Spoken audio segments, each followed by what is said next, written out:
ಕರ್ನಾಟಕ ರಾಜ್ಯದಲ್ಲಿ ಮಾನ್ಯ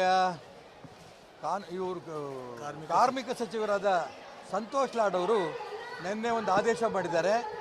ಕರ್ನಾಟಕ ರಾಜ್ಯದ ಎಲ್ಲ ಫೋಟೋಗ್ರಾಫರ್ಸ್ಗೆ ಕಟ್ಟಡ ಕಾರ್ಮಿಕರ ಒಂದು ಕಾರ್ಡನ್ನು ಅವ್ರಿಗೆ ಕೊಟ್ಟು ಅವ್ರನ್ನೂ ಕೂಡ ಈ ಒಂದು ಇಲಾಖೆಯಲ್ಲಿ ಸೇರಿಸಿ ಅವ್ರಿಗೆ ಏನೇನು ಅನುಕೂಲವು ರಾಜ್ಯ ಸರ್ಕಾರದ್ದು ಕೇಂದ್ರ ಸರ್ಕಾರದ್ದು ನಾವು ಮಾಡ್ತೀವಿ ಅನ್ನೋಂಥ ಆದೇಶವನ್ನು ಹೊರಡಿಸಿದ್ದಾರೆ.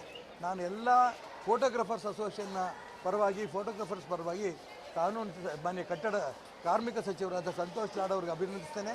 ಶಿವಮೊಗ್ಗದಿಂದ ಇಲ್ಲಿಯ ಫೋಟೋಗ್ರಾಫರ್ಸ್ ಅಸೋಸಿಯೇಷನ್ನ ಮಾನ್ಯ ಮೋಹನ್ ಅವ್ರ ಜೊತೆಗೆ, ಅದೇ ರೀತಿ ರಾಜ್ಯದ ಫೋಟೋಗ್ರಾಫರ್ ಅಸೋಸಿಯೇಷನ್ನ ಅಧ್ಯಕ್ಷರ ಜೊತೆಗೆ ನಾನು ಹೋಗಿ ಮಾನ್ಯ ಸಂತೋಷ್ ಲಾಡ್ ಅವರನ್ನು ಮನವಿ ಮಾಡಿದಾಗ ಖಂಡಿತ ಆದಷ್ಟು ಬೇಗ ಈ ಆದೇಶವನ್ನು ಹೊರಡಿಸ್ತೀನಿ ಅಂತ ಹೇಳಿದರು.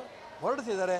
ಇಡೀ ರಾಜ್ಯದ ಫೋಟೋಗ್ರಾಫರ್ಸ್ ಅಸೋಸಿಯೇಷನ್ನ ಎಲ್ಲ ಫೋಟೋಗ್ರಾಫರ್ಸ್ ಪರವಾಗಿ ಸಂತೋಷ್ ಲಾಡ್ ಅವರನ್ನ ಅಭಿನಂದಿಸ್ತೇನೆ. ಇದರ ಸದುಪಯೋಗವನ್ನು ಎಲ್ಲ ಫೋಟೋಗ್ರಾಫರ್ಸ್ ಮಾಡ್ಕೋಬೇಕು ಅಂತ ಅಪೇಕ್ಷೆಯನ್ನು ಕೂಡ ವ್ಯಕ್ತಪಡಿಸ್ತೀನಿ.